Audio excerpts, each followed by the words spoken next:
The last 3 weeks, the theme and the thrust of the messages of the songs that we have been relaying to you have been about the choices that you need to make, and those type of choices, how they can also resonate with the people around you, and how those we call, well, if we were civil society, duty bearers would need to have a lot more responsibility for you as voters. And we're happy that we continue the conversation after that very comprehensive coverage of that presidential as well as the parliamentary elections on Joy News as well as on Joy FM and the other platforms we have on the multimedia channels. But we also keep the conversation going, and we have our own man, somebody who we know has been a broadcaster on Joy FM, but made his way into politics after reading law, and now elected as the MP-elect for Ofoase-Ayirebi. It's in the Eastern region, though. Just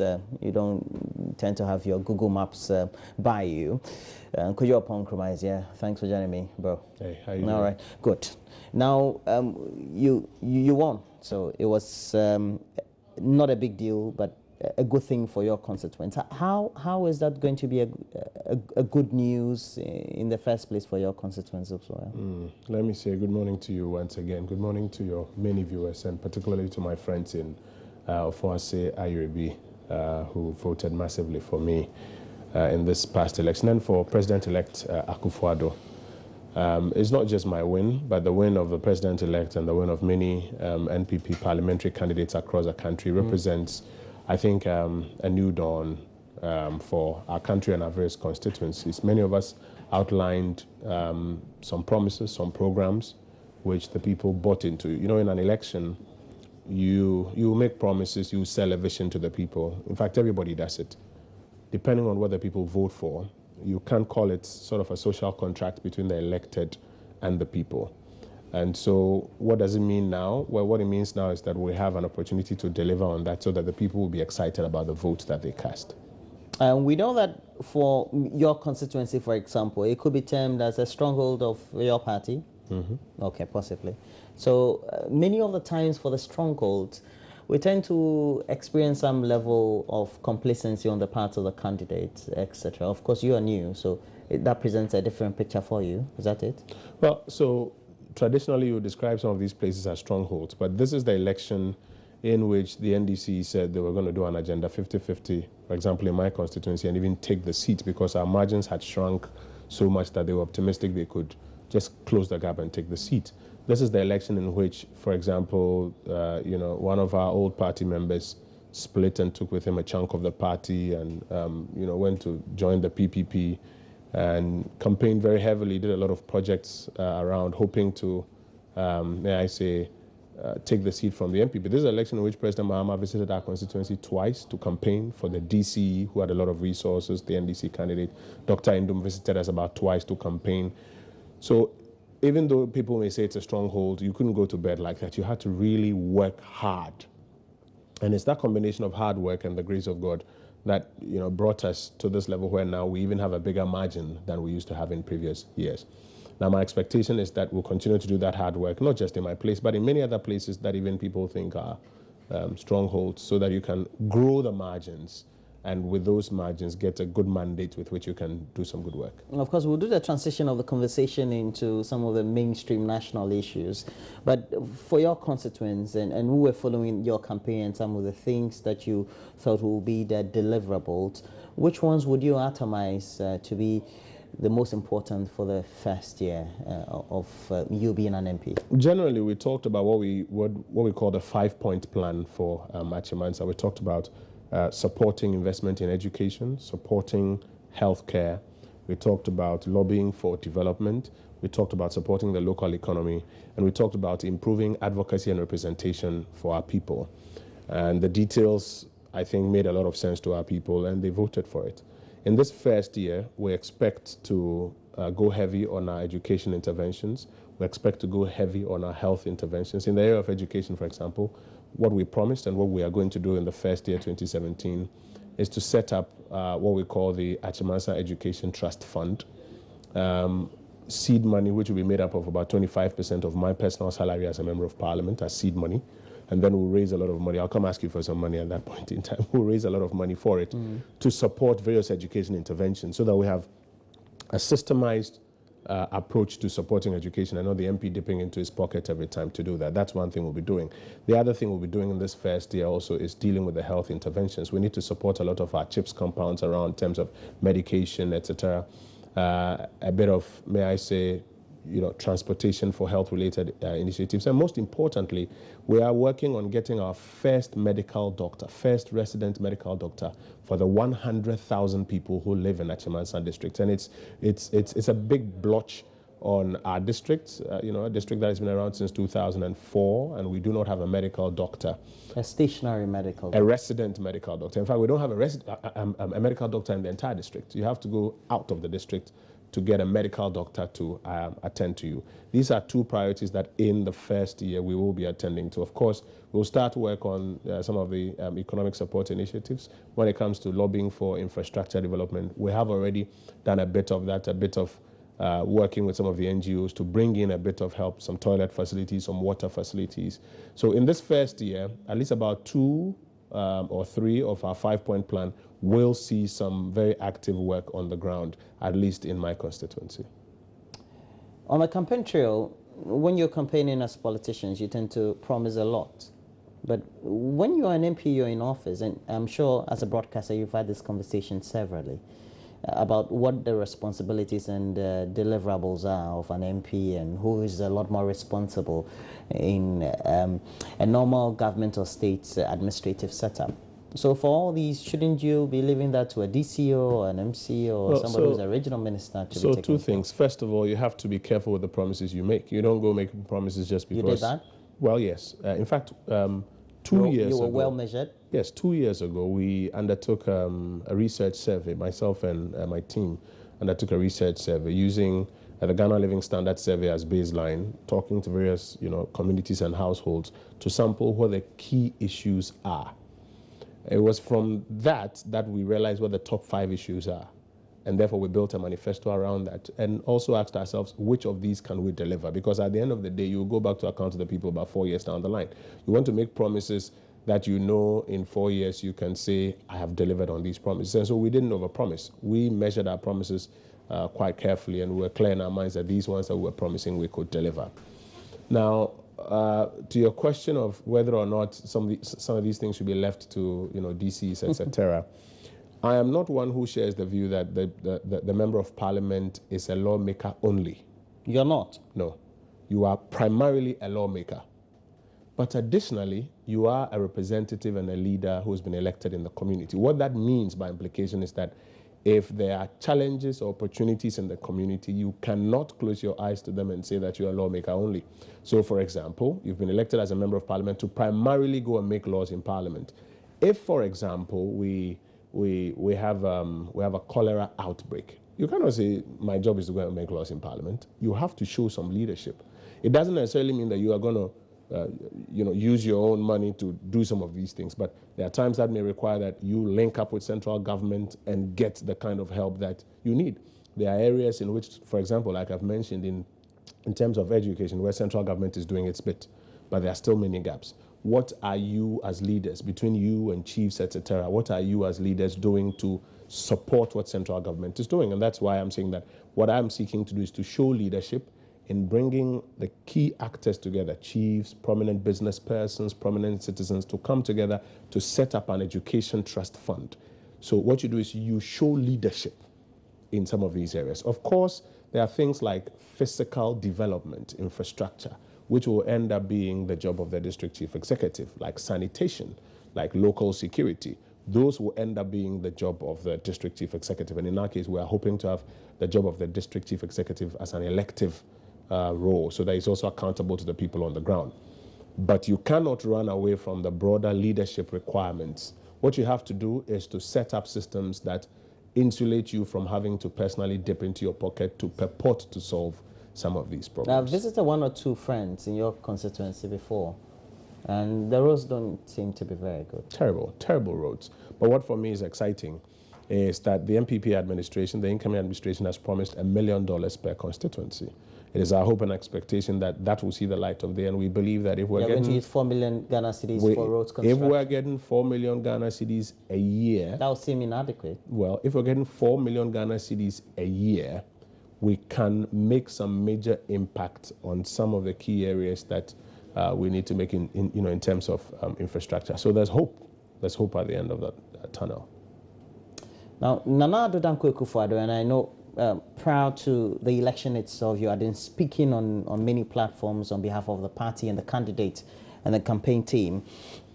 You already see that he's somebody who is forthright, wants to make sure whatever he articulated during the campaign by way of the content of the promises that he gave his people, he's trying to deliver on them. Mm-hmm. So definitely he seemed to have that kind of reputation. How do you think that will be a burden on his shoulders or not? Leadership is cause. Everything else is effect. Nana Akufo-Addo, or may I say, as we refer to him now, President-elect Akufo-Addo, as you mentioned, is a forthright person who is not interested in perfunctory exercises or praise singing or bootlicking, but is interested in the truth and getting things done. And sometimes he does it so toughly that some persons don't like him for it. I believe it's a great strength of a leader because it sends a message to everybody around him that he's not interested in your praise singing or your lobbying him or your, coming to give him funds just for fun's sake. He wants to know the truth. He wants to know what the real situation is. He wants to get the job done. I think it's an asset that would ensure that his administration is focused on what matters and not on the perfunctory and side issues. Now, relatively, he's coming into government at a time when we know we've had difficulties with the economy. Admittedly. Our debt to GDP ratio is not good. You want to do fiscal consolidation, but you also want to spend so that we have at least liquidity moving around for people to use that to thrive for their businesses. How is that a hurdle?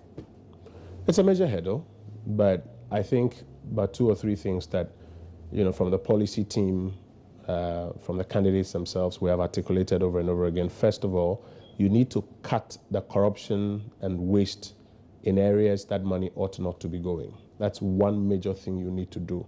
There needs to be a lot of fiscal discipline so that we can at least hold the little that we have. 2, you need to spend in the right areas that stimulate real growth in the real economy. So, for example, we have incessantly talked about investing heavily in agriculture because agriculture has for many years been the mainstay of our economy. It's been, may I say, the single largest employment sector in our economy. Unfortunately, a lot of people are involved in subsistence agriculture. We need to move many of these people to commercial agriculture. Now, the way to do that is also to invest heavily in agro-based industry. And you have heard our candidates and our policy teams talk a lot about what we call the One District, One Factory program. It is heavily agro-based. It is aimed at, 1, creating industries that will provide a market for these commercial agricultural products that we're talking about. Take my constituency, for example. We're very heavy in oil palm. But a lot of people may not necessarily grow it because there's not such a large market for it. They would rather grow some plantain and cassava so that they can get something to eat on a daily basis. There's therefore a lot of poverty because there are no incomes and people, live a low quality life. Now, if you situate a number of oil palm factories, then one of the first things that it does is that it creates readily a market for oil palm sales. And you have a lot of these subsistence farmers, if we do the necessary programs, encouraged to go into oil palm plantation because they know that if a kernel will be bought for 80 cedis or 100 cedis and he's even selling 2 kernels a week, that's about 160 cedis for the week. Multiplied by 4 weeks, that's a lot of income for a local commercial farmer. Incomes will rise, they are getting lots more jobs. At the industry level, you are also now creating jobs and value addition because there are those who will get jobs in these industries and those who, because of the value addition, get higher incomes. It is our expectation that when we spend in some of these areas that stimulate growth in the real economy, you will now get to the point where productivity has gone up, incomes are going up, the nation reaps the benefits and now can reinvest in social services, like many of our social services that have collapsed now. Take health insurance, which is struggling, take maternal health care, which has been scrapped, take LEAP, which we're told has been expanded, but not everybody who is qualified for it is getting what he's supposed to get. Capitation grants, things like the free senior high school concept that we intend to do as a country. So this is, broadly speaking, the model that we expect to use. Cut the waste and the corruption, invest in the areas that stimulate real growth in the economy, and then what you do is that you escrow the benefits and invest into social services.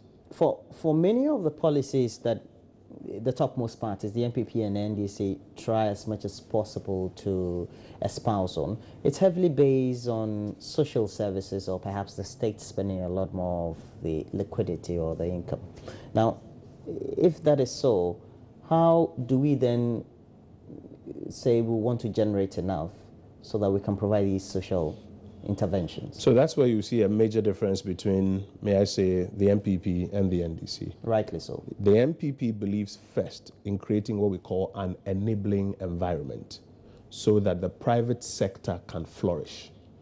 Now, contrary to the other view that says that government should just create liquidity and spend to grow the economy, we primarily believe in creating an enabling environment, which means ensuring that things like interest rates come down, there's macroeconomic stability, inflation is brought down. It is easier for private people to find access to money, to find access to the basic business infrastructure, to do business and to flourish. When that happens, and for example, I'm talking to you about agriculture and industry as examples, these are private sector activities, private sector agriculture, private sector industry. Our argument about this one district, one factory are not state-owned factories, but they are factories that are hopefully attracted with a lot of stimulation, creating a certain environment by the state, creates a certain environment that makes it easier for the investor to come from Malaysia and invest in Ofoase-Ayirebi to build 2 or 3 oil palm plantations.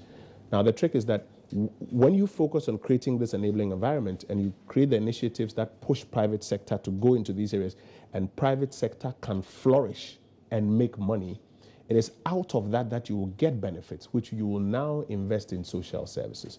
But if you go with the paradigm that my friends from the NDC have, which is that government should borrow and throw into the economy, hoping to use as social interventions, or hoping to, for example, create infrastructure that leads to growth, the evidence out there is that the numbers will never back it. For all the money that our friends spent on infrastructure, hoping it will translate into growth and jobs, we are now sitting somewhere around 3-point-something% growth, and we're seeing the high levels of unemployment. So that paradigm has been proven not to have worked.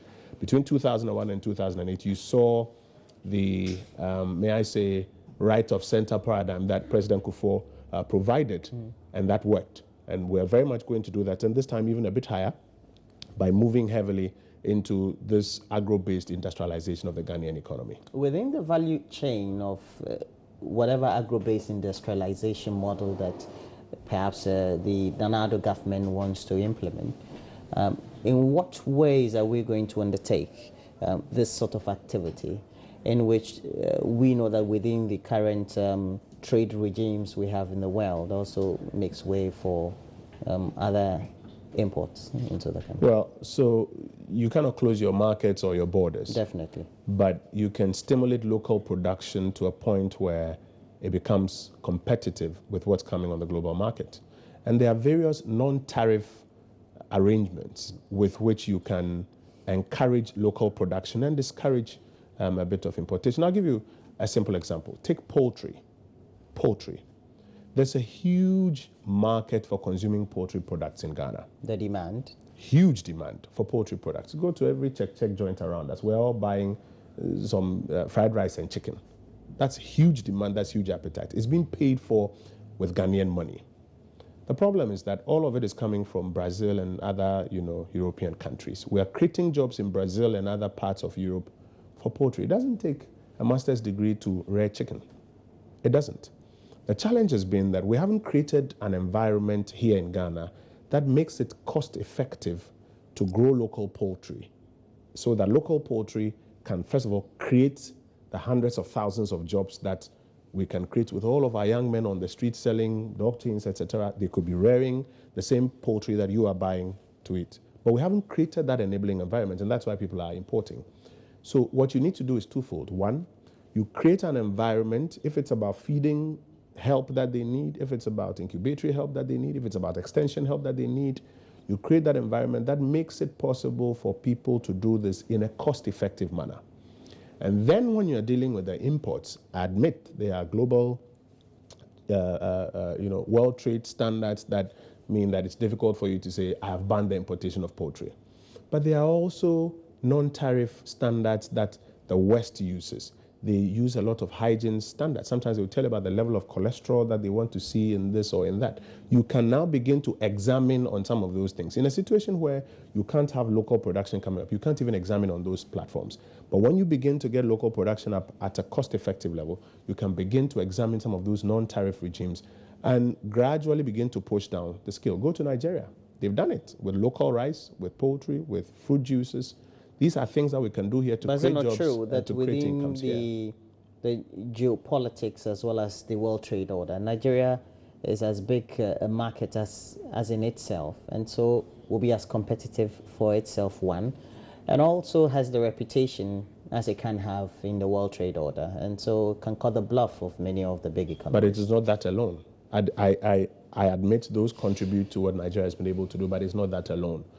It comes primarily from an inherent decision that this must be done and we will do this. And secondly, a program that has built up local production to a certain level. I think in the Champon era, they used to call it import substitution. If you are able to bring it to that level, then now you can look for what options are on the table for you to balance the scales a bit. And I am very optimistic that under this new leadership, we will be able to do this so that we can create the jobs and the incomes and the hope that we need to have back home here in Ghana. It also helps, for example, our currency, because once we do this and the pressure on the currency goes down because there's not a lot of importation, there's more predictability when you're dealing with the Ghanaian currency vis-a-vis the dollar or other exchanges. So these are things that we have to do over the last 8 years, if not 10 years. Why have we been failing, and the Nana government thinks it can succeed in that area? So two major things. One, I think, is the political will to carry it through to the end. I mean, I've been where you are. I've seen parties come to government, and I think very often one of the things that happens is that people get resigned to the status quo. That, okay, it's okay, let the market find its own level, and let's focus on a few legacy projects that we can do. But in working with President-elect Akufo-Addo, I have found a man who is enormously committed to getting some 1, 2, 3 major things done, even for posterity. He has talked heavily about, for example, restructuring what he calls this Gagisberg economy and trying to restructure the Ghanaian economy. And I am hopeful that that level of commitment that he brings to it will translate into the needed political will that we require for this. The other thing also has been the ability to carry things through. I think, in all honesty, one of the things that we witnessed with the outgoing government is what we described in a language that they didn't find very interesting, was a question of competence.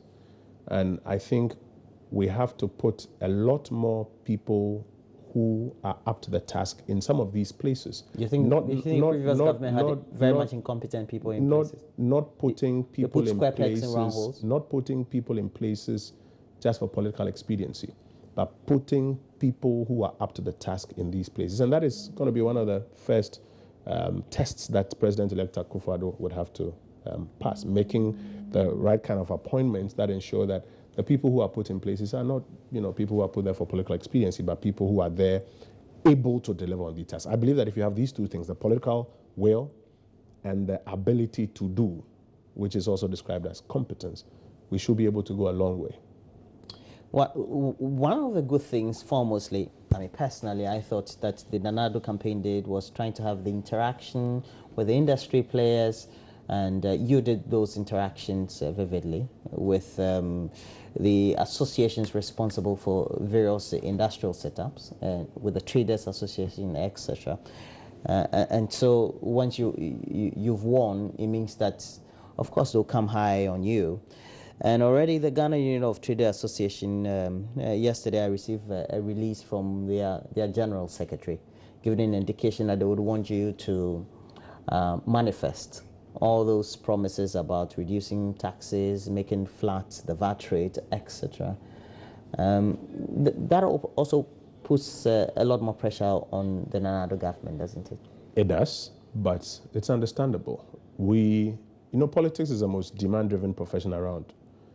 In our bid to win power, we engaged with all of these stakeholder groups and we asked them, what are your needs? What can we do to make it easier for you to do business and to succeed? And they told us what they needed. We agreed with them on some of the things, we disagreed with them on some other things, and we converted these things into a set of policy promises, which is known as a manifesto. It is good, it is important for them to remind us of the fact that these are the commitments that you made to us, follow through on them. I do know that President-elect Akufo-Addo intends to run a very engaging government, a regular engagement process with many of these stakeholder groups who helped us in fashioning the solutions to the current crisis situation in which we find ourselves. It's only understandable that they remind us that these are the promises you made to us. I am hopeful, I'm optimistic that as we continue to engage with them, we work hand in glove with them to deliver the solutions that matter to them. The job of government is not to be doing the job itself, in the business area, but is to engage with the people in that area, know what the challenges and their needs are, work through solutions with them, let them understand that these ones we can do as a government, these ones we cannot do as a government, and find that middle ground that ensures that the economy doesn't collapse, but they are also able to do what they need to do. So some may call it pressure, but I think it's positive engagement because it keeps the government on its toes. It reminds the new government of the promises that have been made so that we're able to deliver on them to the satisfaction of the people. And for years, they've been making complaints just because we have a strong and a vibrant retail sector about an influx of foreigners who are not by law supposed to be doing retail. True. Just yesterday I was speaking to one lady who was telling me about persons from some of the Asian countries who are in our markets trading, doing a lot of retail trade, and their expectation that all of those will be dealt with. It is my expectation that President-elect Akufo-Addo will appoint persons who, like him, demonstrate the commitment to deliver on these things in these areas, things like persons who should not be engaged in these kinds of trades, and follow through on what the law says. If the law needs to be amended, then let's amend the law. But if the law exists and is supposed to do this, then we need to follow through and make sure it's done. Well, and the law is not a bad law, is it? Well, so if the law is a good law and it stays where it is, then what we now need is to ensure that it's implemented. And I'm optimistic that he will put in place persons who will ensure that these laws are implemented and that the stakeholders who work in these industries will be pleased with the kind of work that is done there. But if you look at the component of various retail groups and associations, then we're talking about those who tend to do a lot more, the import as well. They largely also contribute to some of the problems we have with our currency vis-a-vis with how it trades, or perhaps measures up with the major international currencies. Well, I wouldn't say they contribute to it. It's the nature of our economy that makes their activity bear out that result. I mean, take rice.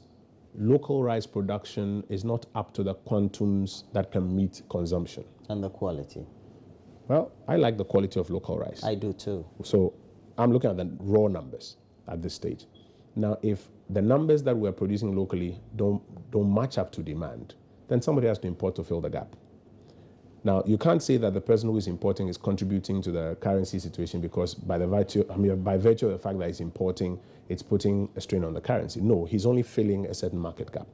What you ought to do as a government is to help prop up local production first, so that now we have local production, and like you mentioned, its quality at par or even better than the imported component. And then you can now look at deliberate government ways by which we can discourage importation. And again, I go back to the point, it doesn't necessarily need to be tariff measures. You can have very many non-tariff measures that can help you to discourage importation. So if you look at it from that point of view, you won't say that importers are contributors to the problem. They're only filling a market need. You will rather even encourage some of these importers to move their own capital towards production, because it's still the same market. Why are they importing? They're importing not because they love importation. They're importing because there's a market need that needs to be filled. Now, if government can work out, mechanisms where they can still fill that market need and make their margins, but this time they'll do it through production, which will create more jobs and even bigger margins for them. Why not? I think that's where government should. And talking about jobs, we have an influx of a chunk of our university or even was students from various tertiary institutions who come out and still don't have jobs, even though they have the right competencies. Or perhaps what industry would also say is that they're not trained in the right competencies to fill relevant sectors. True. So there are two things you need to do. You need a stronger collaboration between industry and particularly our tertiary educational institutions. But that's just a refrain. We keep saying and hearing that. Well, but that's why I mentioned earlier the political will to get some of these things done. The idea itself is not a bad idea. What you have suffered over the years is that you've not had people who follow through on it. And like I'm suggesting to you, the man I see who is now president-elect is a man who is highly committed to doing some of these things. And my expectation is that he will follow through on, first of all, ensuring that collaboration exists so that many of these programs better reflect what is needed on the market. But secondly as well, this unemployment scourge is also partly because your economy is not expanding widely enough to accommodate, those who are coming in. And the economy only expands when, in the view of the MPP, you create a certain framework that allows private sector to grow and to create more jobs to absorb many of these people who are coming up. We've got many measures, including tax measures, non-tax measures, to encourage private sector people who expand and take up particularly first-time exits from institutions. We've outlined them in the manifesto in some of our policy conversations that we have had. Again, I expect that we will be committed, we will deliver on these things, and that the private sector will partner us and take up that charge. It is when they do that that you find this unemployment challenge easing and more people getting into that job bracket. Now, outrightly, then it means that we keep talking about the need for training a lot more people in science and technology-based courses, or perhaps in relevant areas to fill the very vision that the Nana-Addo-led government wants to have. It would take some years before we see some fruition to that. So how then do we perhaps do the linkages in such a way? Well, in all sorts of planning, you have short-term, medium-term, and long-term planning. In the long term, you expect to see the full benefit of our science, technology, maths products finding space, particularly in the industry space that we are trying to encourage. But in the short term, a lot of the things that need to be done, particularly in the industry space, will need to be done as a collaboration between the skills that we have now and the private sector partners who will be coming on board. Now, many of these industries that we are talking about, like we've said, government will encourage a certain partnership to create these industries. A lot of them will be coming with, expertise that we can quickly convert our young talent to catch up with. And once they catch up with that expertise and there's that, on-passing of knowledge, they can fit into the current industrial structure that we are trying to create. So in the long term, yes, you will see the science, technology, maths products benefit from that. But in the short term, what we seek to do will be a marriage of the talent that we have now and the investor community that we hope to bring on board to, push it through. I'll give you a simple example. In 2001, thereabout, we didn't have a lot of Ghanaians who were technically excellent in the telecoms area because the telecoms industry was just starting. Well, true. But because that enabling environment was created and the telecom industry players came into town and set up properly, and most importantly, were encouraged to use local talent, that happened. And today you have very excellent engineers who are there. The second generation, third generation of engineers is happening. I think it's the same model that will be replicated in this space as well. Well, it's taken us almost a decade to be where we would want to be, of course, and growing. It doesn't take 4 years, does it?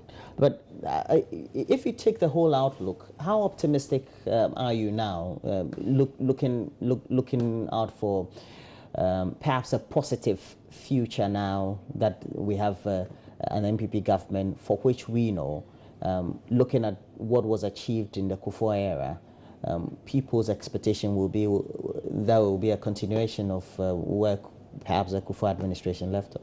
So like I said earlier, the paradigm is important because the paradigm is what guides the model you are using. So you're right in that sense that looking at what happened in the Kufuor area, if we're using the same paradigm, then people are right to expect all of that. Because of that, I'm hopeful, I'm expectant that we will do the things that conform with this paradigm, with this model, which has been proven over and over again to work, and not deviate from it and not get excited by things that are happening on the sites. Okay. But it doesn't take away the fact that there's a lot of work that needs to be done. I see people jubilating and people excited.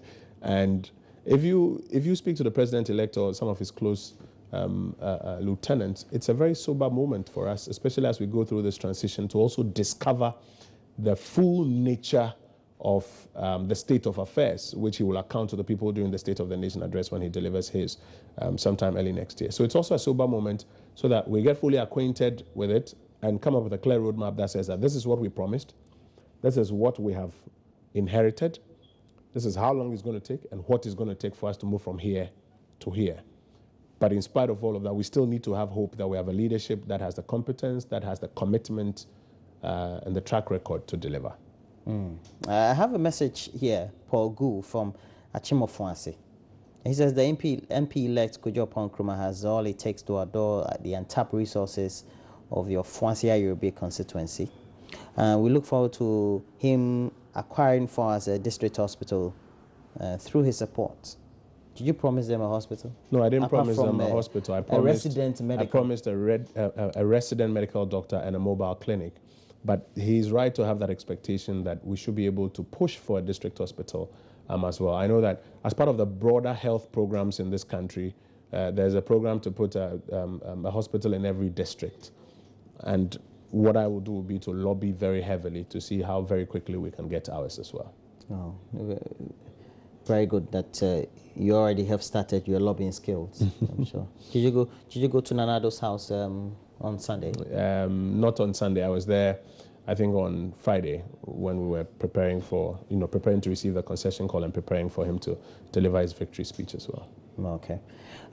More critical is the news we're getting about some animosity or rancor between NPP and NDC supporters. What would you say about that? I think it's terrible, and I think it should be put in the proper context. First of all, I'd like to encourage you in the media to sift through and validate for us which of these reports are true, because we are seeing on social media. You mean the reports the media is getting untrue? No, we're seeing on social media lots of reports, some of which later come back and we're told, oh, this is an old picture of this person in a movie. This is not exactly the case. This is a picture that was taken from someone. Yes. You've been told they are old? Well, no. We have seen on social media, for example, pictures of actors who initially were told had been attacked, and later we have been told that they are old pictures from some old movies, etc. And I'm saying that you in the media have to help us by validating, first of all, which of these reports are true, which of these reports are not true. That's the first thing that needs to be done. But whatever it is, this needs to be condemned in no uncertain terms. This vote was not just a vote by NPP supporters. I mean, look at the margin, over 1 million votes. This vote was by NPP supporters, and I dare say even NDC supporters who were not pleased with how things were going on in the outgoing administration. You cannot therefore attack somebody or vandalize state property because you think your party has won. Your party has not, requested of you or authorized you to go and be this unruly. We will therefore expect the security agencies, as has been instructed by His Excellency the President, President Mahama, to put their foot down and to nip this in the bud. I saw the service commanders visiting the President-elect yesterday and pledging their support and allegiance. I think that the biggest demonstration of their allegiance and their pledge is to nip what is going on in the bud. The party has called on its supporters, if indeed these are supporters of the party, to desist from this act. The President-elect has called on his supporters not to get engaged in this act. The sitting president has asked the security agencies to nip this in the bud. And so we plead with them while we encourage people to desist from this act, because everybody voted, and I dare say even a lot of NDC people voted for us. You can't go attacking NDC people because... What's the margin of the votes? Well, you keep monitoring. So. Well, currently it's about 1 million votes. Currently, it's about 1 million votes. Yeah, definitely. NDC supporters would have. So you cannot go attacking NDC supporters. We all have to understand that we're one nation, one people with one destiny ahead of us. We will need to build this country together. And by the way, the NPP is not going to stay in power forever. Someday, if we lose power, would you expect people to attack you because you're an NPP supporter? It just doesn't make sense, and we need to stop that. But the security agencies have the bigger charge to ensure that the law is applied forever. That's the biggest demonstration of the allegiance that they are pledging, not just to the president-elect, but to the country itself. They have a charge to keep, and my expectation would be that they follow through on it. Yahweh J. Williams says, my MP-elect is vibrant and has the skills to deliver his promises, and also with our help, he will make Ofoase-Ayirebi the better place for all of us. You seem to have promised a lot. Your constituents seem to have tens of... well, I've outlined my promises to you. They will tell you that these are the only promises I've made. It's called a 5-point plan for Achimanza. We went round, we I heard sold it before you even came here. Yeah. So the district hospital you didn't promise is already been said. That well, but like I said, they are right in even having that expectation. What we have to do is to lobby for it. But what we have promised, we will deliver. And I'm encouraged by the support that particularly the young people in Ofoase-Ayirebi give me. I'll need to work with them the same way they have worked with me to achieve this win. I need to work with them to deliver the results that we're looking for. Is Nanado putting together his government? I know that Nanado is preoccupied right now with a transition, trying to get a full understanding of the reins of government that we will be inheriting. I won't be surprised if there's a team that is working on, building a prospective government list that he can look at and, sign off at some point in time. Great. Okay, so you're one of the young as well as first-time MPs, and I'm sure in your career as a broadcaster, you've interviewed first-time MPs and asked them how they hope to cope with the rigorous nature of the work in Parliament. But even before that very tedious task is about trying to familiarize. How is it for you entering a new place? Of course, you will not necessarily be having all the difficulties that any ordinary person would. Well, we come to politics and to Parliament or to governance from various backgrounds. And like switching jobs, what you need to do is to learn. I'm looking forward to learning. I'm sure many of my colleagues are also looking forward to learning. I believe that it is when we, in all humility, learn from the seniors at the table that we can get acquainted with the rules of engagement, with the ropes, and then we can deliver on our various mandates. So how is it? I think it's just about learning. That's what's going to take you to the next level. On a personal level, and you having observed a line or a chain of politicians, what do you think usually are some of the negative traits that tend to bring them down at the end of the day? One of the negative traits that I've been praying about now, and even this morning my wife was praying for me about, is I think the arrogance of power. I think it's a bug that sometimes bites our politicians. When you win power and you have all the trappings of power and the state apparatus at your beck and call. Human as you are, sometimes you are tempted to feel that you are Lord of all that you survey. Even Julius Caesar needed somebody in his chariot always to remind him that, remember that thou art just a man. So I think one of the things that has brought a lot of politicians down is the arrogance of power. I pray against it. I ask those who are close to me to help me. If you do identify that I'm going there, just tell me, Masa.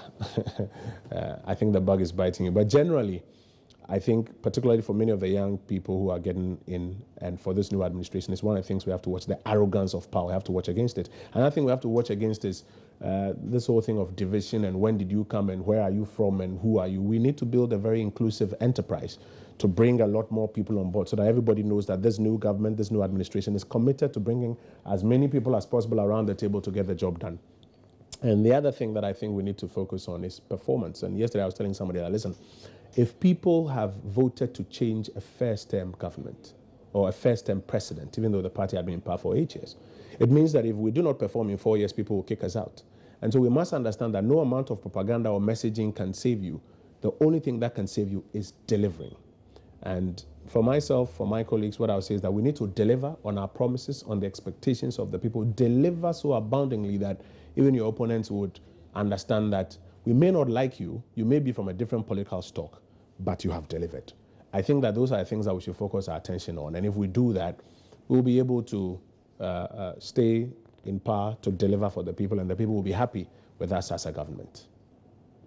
I don't know, from the last government, there were all the talked about young people were not competent enough, and even within the election year in the messaging, because of perhaps how old the president-elect was, we got to have some of the messages also being intertwined with some of those misfits by way of the wordings.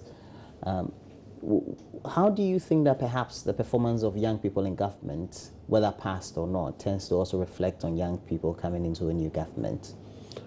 I think that, you know, young people in governments gone by cannot all be put in one basket.